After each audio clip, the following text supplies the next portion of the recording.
Hi friends, எல்லாருக்கும் வணக்கம். நம்ம வீடியோஸ் வந்து சாரா சேனலில் ரெகுலராக போட்டுட்ருக்கோம். இதில் பார்த்தீங்க அப்படின்னா நம்ம ஃப்ரண்ட் போர்ஷன் வரைக்குமே பேக்னா என்ன ஃப்ரண்ட்னா என்ன அப்படிங்கிறத நீங்கள் தெரிஞ்சிருப்பீங்க. இதெல்லாமே பர்டிகுலராக ஒரு பிகினர்ஸ் அப்படிங்கும்போது ஒரு மெஷர்மெண்ட் எடுக்கும்போது அவங்களுக்கு நம்ம டைரெக்டாக மெஷர்மெண்ட் எடுத்துகிட்டே போயிட்டு இருந்தோம் அப்படின்னா அவங்களுக்கு நம்ம எங்கே எடுக்கிறோம், எந்த போர்ஷன் எடுக்கிறோம், எப்படி எடுக்கிறோம் அப்படிங்கிற எந்த ஒரு இதுவுமே தெரியாது. அப்போ அவங்களுக்கு முதல்ல தெரிஞ்சுக்க வேண்டிய விஷயம் பேக்னா என்ன, அதை எப்படி கட் பண்ணுவோம், ஃப்ரண்ட்னா என்ன, அது எப்படி அதில் என்னென்னலாம் இருக்கு அப்படிங்கிறது வரிசையா ஸ்டெப் ஸ்டெப்பாக தெரிஞ்சா மட்டும்தான் அவங்க வந்து நம்ம கட்டிங் போடும்போது அவங்களுக்கு வந்து அது தெரியும். இல்லாட்டினா எந்த போர்ஷன் அளவு எடுக்கிறோம் என்ன அப்படிங்கிறதெல்லாம் அவங்களுக்கு தெரியாது. இப்போ அடுத்தது பார்த்தீங்க அப்படின்னா யோக்குனா என்ன அப்படிங்கிறத முதல்ல தெரிஞ்சுக்கோங்க. யோக்குன்னு சொல்லுவோம், பெல்ட்னு சொல்லுவோம், கிராஸ் பட்டி அப்படின்னு சொல்லுவோம். யோக் அப்படிங்கிறது வந்து எந்த ஒரு இடத்துலையுமே ஒரு ஸ்டிஃபாவோ ஒரு தாங்கி பிடிக்கிறதுக்கு மாதிரியான எல்லா இடத்தையுமே நம்ம மேக்சிமம் யோக்குன்னு தான் சொல்லுவோம். அதாவது இப்போ ஒரு லாங் ஸ்கர்ட் எடுத்திருக்கோம் அப்படிங்கும்போது மேல் பகுதியை வந்து நம்ம யோக்குன்னு சொல்லுவோம், கீழே இருக்கிற ஃபிளாரா வர்றதை வந்து ஸ்கர்ட்னு சொல்லுவோம். அதே மாதிரி ஒரு பேண்ட் எடுத்துக்கிட்டோம் அப்படின்னா அந்த பேண்ட்ல மேல கொடுக்குற பெல்ட்டை வந்து யோக்குன்னு சொல்லுவோம், பெல்ட்னு சொல்லுவோம். கீழே இருக்கிறத வந்து நம்ம கால் பகுதின்னு சொல்லுவோம். அதே மாதிரி இப்போ ஜென்ஸ் ஷர்ட், லேடிஸ் ஷர்ட் எல்லாமே எடுத்துக்கிட்டோம் அப்படின்னா பேக்ல பாத்தீங்க அப்படின்னா ஒரு பட்டியா ஸ்லீவுக்கும் பேக் போர்ஷன்ல வந்து இருக்கும். அதை வந்து நம்ம யோக்குன்னு சொல்லுவோம். அந்த மாதிரி ஒரு டபுள் கிளாத் கொடுத்து ஒரு ஸ்டிஃபா நம்ம ஒரு இடத்துல ஒரு லிஃப்ட் பண்ற மாதிரி ஒரு இது கொடுக்குறோம் அப்படின்னா அதை எல்லாமே வந்து நம்ம யோக் அப்படின்னு தான் சொல்லுவோம். இப்போ இந்த பிளவுஸ்ல வந்து யோக்குனுடைய பர்பஸ் என்ன அப்படின்னா ஒரு பிளவுஸ் நம்ம போடும்போது பழைய இதுல எல்லாம் பாத்தீங்க அப்படின்னா சும்மா ஒரு 3 டாட்டு ஒரு 4 டாட்டு கீழே பாத்தீங்கன்னா வயசானவங்களாம் ஒரு முடிச்சு போட்டு போடுவாங்க. அதெல்லாம் பாத்தீங்க அப்படின்னா அவங்களுக்கு கப் ஷேப் வந்து ஃபுல் அண்ட் ஃபுல் வந்து சாகிங்கா இருக்கும்.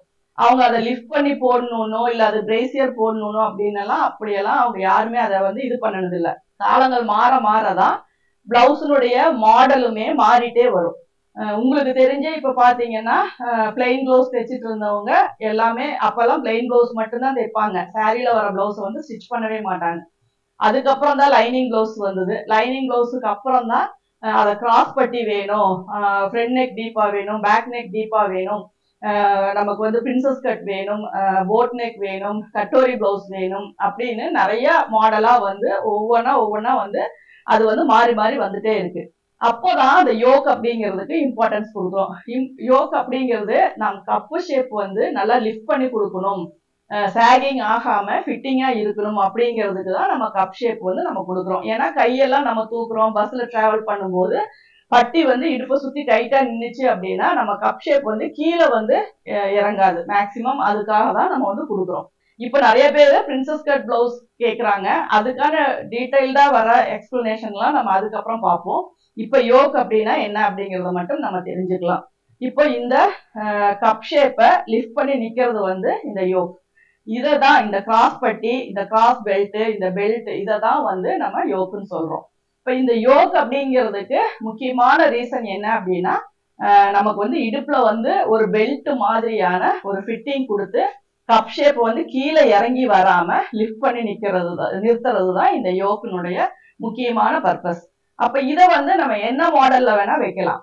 சும்மா நார்மலா ஒரு ஸ்ட்ரைட்டா கூட ஒரு பெல்ட் கொடுக்கலாம். அப்படி கொடுக்கும்போது உங்களுக்கு கப் ஷேப் வந்து கொஞ்சம் சாகிங்கா இருக்கும். அது வந்து பிளெயினா வர நார்மல் ஸ்ட்ரைட் கட் பிளவுஸுக்கு அப்படி கொடுப்போம். இதுவே இந்த ப்ராக் கட்டுன்னு சொல்லுவோம். அதாவது பிரேசியருடைய அந்த கட்டிங் அந்த ஷேப்லயே நம்ம கொடுக்கறது தான் இந்த வி ஷேப்ல வந்து வரும். இப்ப இது வந்து இன்னுமே பர்ஃபெக்டா ஒரு கப் ஷேப்பை வந்து ஸ்டிஃபா நிக்கிறதுக்காக லிஃப்ட் பண்ணி கொடுக்கறதுக்காக இந்த ஷேப் வைக்கிறோம். ஒரு சிலர் இங்க ஃப்ரண்ட்ல மட்டும் உயரமா கொடுத்து இங்க வந்து கம்மியா கொடுத்துருவாங்க. அதுவுமே ஒரு இது. ஆனா இந்த சைட்ல வந்து கப் ஷேப் வந்து சாகிங் ஆகும். அந்த மாதிரி ஒவ்வொருத்தரும் இங்க வந்து பஸ்ட் பெருசா இருக்கிறதுனால இங்க சின்னதா கொடுத்துட்டு இங்க வந்து பெருசா கொடுப்பாங்க. ஒரு சிலர் இந்த பெல்ட்டை ஆம்ஹோல் வரைக்குமே கூட கட்டோரி பிளவுஸ் டைப்ல பெல்ட்டை வந்து மேல கொண்டு போவாங்க. இந்த மாதிரி யோக்குக்கு வந்து பல டிசைன்ஸ்ல வந்து நம்ம கொடுக்கலாம். அப்ப யோக்குக்கு வந்து நம்ம என்னென்ன அளவுகள் நம்ம ஃபர்ஸ்ட் வைக்கணும் அப்படின்னா யோக்குனுடைய நீளம் அப்படிங்கிறது நம்ம தெரிஞ்சுக்கணும். யோக்குனுடைய நீளம் அப்படிங்கும் போது இந்த பாயிண்ட்ல இருந்து இந்த பாயிண்ட் வரைக்கும் இதுல பாத்தீங்கன்னா இந்த வி பட்டியை விட்டுறணும். இதை மெஷர் பண்ணக்கூடாது. எந்த இடத்துல மெஷர் பண்ணும் போதுமே நீங்க வி பட்டியை விட்டுறணும். ஆனா தச்சு முடிச்சதுக்கு அப்புறம் நீங்க ரெண்டு பிளவுஸையும் வச்சு, அதாவது அளவு பிளவுஸையும் நம்ம தைச்ச பிளவுஸையும் வச்சு பார்க்கும்போது மட்டும் அந்த ஊக்பட்டியோட இந்த ஊக்பட்டியை மேட்ச் பண்ணி நீங்க பார்க்கலாம். மற்றபடி நீங்க மெஷர்மெண்ட் எடுத்து கட்டிங் போடுறீங்க அப்படின்னாவே இந்த வி பட்டியை விட்டுறணும். இந்த வி பட்டிக்கு இந்த ஓரம் நம்ம ஒரு 1/4 இன்ச் மட்டும்தான் நீங்க கொடுத்துருக்கோம். அதுல இருந்து மட்டும்தான் நம்ம டேப் வைக்கணும். இல்லாட்டி ஃபுல்லாவே இந்த வி பட்டியை விட்டுட்டு நீங்க மெஷர் பண்ணிக்கலாம்.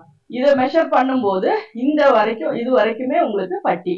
அதை வந்து நம்ம கால்குலேஷன் படி சொல்லும் போது பட்டியினுடைய நீளம் வந்து நம்ம பாடி மெஷர்மெண்ட் வச்சு நம்ம கால்குலேட் பண்ணிக்கலாம். அடுத்தது பட்டியினுடைய உயரம். பட்டியினுடைய உயரம் அப்படிங்கிறது முன்பக்கத்துல இந்த உயரம், சைட்ல வந்து இந்த உயரம். இதை தான் நம்ம வந்து கால்குலேட் பண்ணுவோம். இப்போ பட்டியினுடைய நீளம் என்ன, பட்டியினுடைய உயரம் என்னன்னா, பட்டிக்கு வந்து இந்த மேல் பக்கத்தை வந்து நம்ம மெஷர் பண்ண தேவையில்லை. ஒவ்வொரு இடத்துலையும் நம்ம பட்டி மார்க் பண்ணும்போது பட்டியினுடைய நீளம் அப்படிங்கிறது இங்க இருந்து இது வரைக்கும், பட்டியினுடைய உயரம் அப்படிங்கிறது இங்க இருந்து இது வரைக்கும், அதே மாதிரி முன்பக்க உயரம் அப்படிங்கிறது இங்க இருந்து இது வரைக்கும், சென்டர் உயரம் அப்படிங்கிறது இங்க இருந்து இது வரைக்கும். இது கூட எல்லாம் நம்ம சீம் அலவன்ஸ் சேர்த்த மாட்டோம். இதுல மட்டும் சீம் அலவன்ஸ் சேர்ந்து வரும். இதுதான் பட்டி அப்படிங்கிறது. மெயினா நம்ம இப்போ வந்து பிரின்சஸ் கட் பிளவுஸ் போடுறாங்க, அவங்களுக்குமே பாத்தீங்கன்னா சின்னதா யோக் கொடுத்துருங்க அப்படிம்பாங்க. பிரின்சஸ் கட் போடுறதுக்கான முக்கியமான நோக்கம் என்ன அப்படின்னா, ஒன்னா கப் ஷேப் பெருசா இருக்கணும். அப்படி இல்லை அப்படின்னா எனக்கு கப் ஷேப் வந்து ஃபிளாட்டா வேணும், ரொம்பவே ஷார்ப்பாவோ ஃபிட்டிங்காவோ பாயிண்டடாவோ இருக்கக்கூடாது, நார்மலா வேணும் அப்படின்னு சொல்லி கேட்கும்போது அது பிளெண்டா வேணும் அப்படிங்கிறதுக்காக ரெண்டு விஷயம் சூஸ் பண்ணலாம். ஒன்னு நார்மல் பிளவுஸ், இன்னொன்னு வந்து princess cut blouse. Princess cut blouse தான் இப்போ ரொம்ப நிறைய பேர், ஏன்னா சிங்கிள் பிளீட்டா சாரி விடும்போது நமக்கு இந்த ஷார்ப் எல்லாம் தெரியக்கூடாது அப்படிங்கும்போது நம்ம வந்து சிங்கிள் இதா விடும்போது முக்கியமா பிரின்சஸ் கட் வந்து கேக்குறாங்க. இப்போ நீங்க வந்து இந்த ரெண்டு டாட்டையுமே நீங்க கனெக்ட் பண்ணிட்டீங்கன்னா கூட இந்த ஷார்ப் வந்து உங்களுக்கு தெரியாது. நார்மலா நீங்க இந்த டாட் எப்படி பிடிக்கிறீங்களோ அதை பொறுத்துதான் இந்த இடத்துல அந்த பாயிண்ட் தெரியும். நீங்க என்ன பண்றீங்கன்னா இந்த ரெண்டு டாட்டையுமே நீங்க கனெக்ட் பண்ணிட்டீங்க அப்படின்னா உங்களுக்கு வந்து அந்த இடமே பிரின்சஸ் கட் மாதிரி தான் இருக்கும். இந்த மாதிரி நீங்க பண்ணணும் அப்படின்னாலும் நம்ம பண்ணிக்கலாம். இந்த பாயிண்டடா தெரியக்கூடாது அப்படின்னா, மற்றபடி எல்லா ஃபிட்டிங்குமே இருக்கும், இந்த பாயிண்ட் மட்டும் தெரியக்கூடாது அப்படிங்கும் போது இது பண்ணிக்கலாம். ஏன்னா திக்கான சாரி எல்லாம் நம்ம கட்டும் போது என்ன பண்ணுவோம், பாயிண்டடா இருக்கிற மாதிரி வேணும். ஏன்னா ரொம்ப நம்ம கப் ஷேப்பை பிரஸ் பண்ற மாதிரி சாரீஸ் எல்லாம் இருக்கும், வெயிட்டா. காட்டன் சாரீஸ் எல்லாம் பாத்தீங்கன்னா வெயிட்டா இருக்கும்.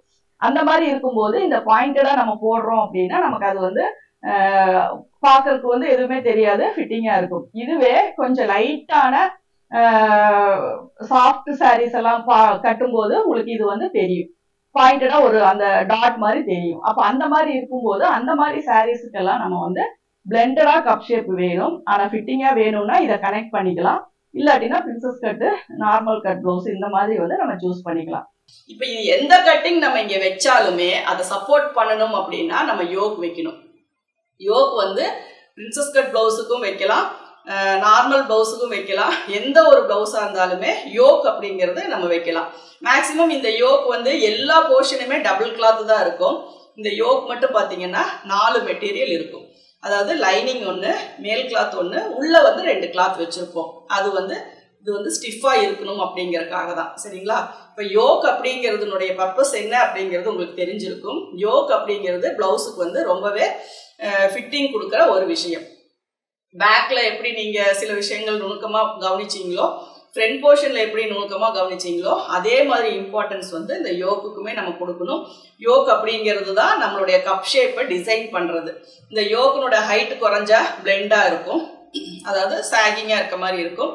இந்த உயரம் அதிகமா போகும்போது ஷார்ப்பா ஃபிட்டிங்கா இருக்கிற மாதிரி இருக்கும். அதெல்லாம் அவங்கவுங்க ஏஜ் குரூப்புக்கு தகுந்த மாதிரி அவங்க சூஸ் பண்ணி வச்சுக்குவாங்க. கப் ஷேப்ல உள்ள இந்த பாயிண்ட் மட்டும் எப்பவுமே இறங்கி கரெக்டான அளவுல தான் வரும். நம்ம முன்பக்க உயரம் வந்து கரெக்டான அளவுல தான் எடுக்கணும். ஆனா இந்த உயரம் வந்து நமக்கு விருப்பப்பட்ட மாதிரி நம்ம அட்ஜஸ்ட் பண்ணிக்கலாம். சரிங்களா? யோக் அப்படிங்கிறதுனுடைய முழு விளக்கம் இதுதான். அதுக்கப்புறம் நம்ம கட்டிங்ல போகும்போது அதனுடைய மற்ற டீடைல்ஸ் எல்லாம் நம்ம தெரிஞ்சுக்கலாம். Thank you viewers. கனவுகளை தைக்கும் கைகள், அழகை உருவாக்கும் டிசைன்கள், சிம்பிள் கட்டிங், பர்ஃபெக்ட் ஃபிட்டிங்.